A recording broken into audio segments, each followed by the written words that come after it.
మెదక్ జిల్లా నిజాంపేట తాజా మాజీ ఉప సర్పంచ్ కోమట బాబుపై దాడిని ఎంఆర్పీఎస్ టీఎస్ నాయకులు ఖండించారు. నిజాంపేటలో ఎంఆర్పీఎస్ టీఎస్ నాయకులు మీడియా సమావేశం నిర్వహించి మాట్లాడుతూ ఒక స్థలం వివాదంలో మాజీ సర్పంచ్ బాబుపై గ్రామానికి చెందిన మొయినుద్దీన్, ఎండి అబ్దుల్ హజీజ్, ఎండి ఇక్బాల్, ఎండి నసీరుద్దీన్ అనే 4 వ్యక్తులు కులం పేరుతో దూషించి దాడికి పాల్పడ్డారని 4 వ్యక్తులపై పోలీస్ స్టేషన్లో ఫిర్యాదు చేశారు.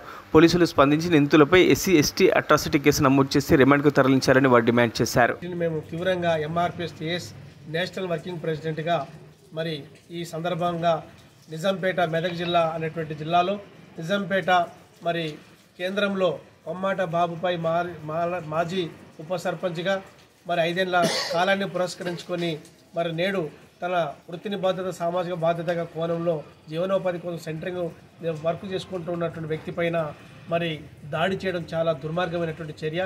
దీన్ని తీవ్రంగా ఖండిస్తున్నాం. దీనిపైన గౌరవ స్థానిక సబ్ ఇన్స్పెక్టర్ గారు వెంటనే స్పందించి విచారణ జరిపి మరి తగు చర్యలు తీసుకోవడానికి మరి న్యాయం చేయాలని చెప్పేసి మేము ఎంఆర్పీఎస్ టీఎస్ పక్షాన మేము కోరుతా ఉన్నాం. ఇలాంటి దాడులు పునరావృతం కాకుండా ఉండాలంటే దాడి చేసిన వ్యక్తులపైన చట్టపరమైన చర్యలు తీసుకోవాలని చెప్పేసి ఎంఆర్పీఎస్ టీఎస్ పక్షాన ఈ సందర్భంగా మేము డిమాండ్ చేస్తూ ఉన్నాం. భవిష్యత్తులో ఇదే పునరావృతం అయితే దాడికి ప్రతి దాడులు చేయక తప్పదని ఈ సందర్భంగా హెచ్చరిస్తూ ఉన్నాం. జై భీమ్, జై తెలంగాణ, జై భీమ్.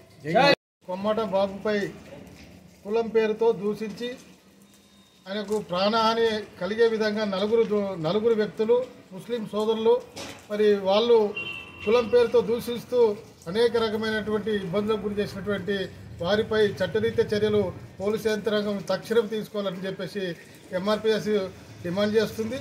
అదేవిధంగా ఎస్సీ ఎస్టీ అట్రాసిటీ బుక్ కులం పేరుతో దూషించి అనేక రూపాల్లో ఆయనపై దాడి చేసినటువంటి వ్యక్తులపైన అట్రాసిటీ కేసు తొందరగా వేగవంతం చేయాలని చెప్పేసి పోలీసు యంత్రాంగానికి విజ్ఞప్తి చేస్తున్నాం. ఇదే విధంగా కాలయాపన చేయకుండా తొందరగా విచారణ చేయించి వాళ్ళను కఠినంగా జైలుకు పంపే విధంగా పోలీసు యంత్రాంగం చర్యలు తీసుకోవాలని చెప్పేసి డిమాండ్ చేస్తూ కొమ్మట బాబుకు న్యాయం చేసే వరకు ఎంఆర్పీఎస్ అండగా ఉంటుందని చెప్పేసి తెలియజేస్తా ఉన్నాం. మరిన్ని అప్డేట్స్ కోసం మా ఛానల్ని సబ్స్క్రైబ్ చేయండి.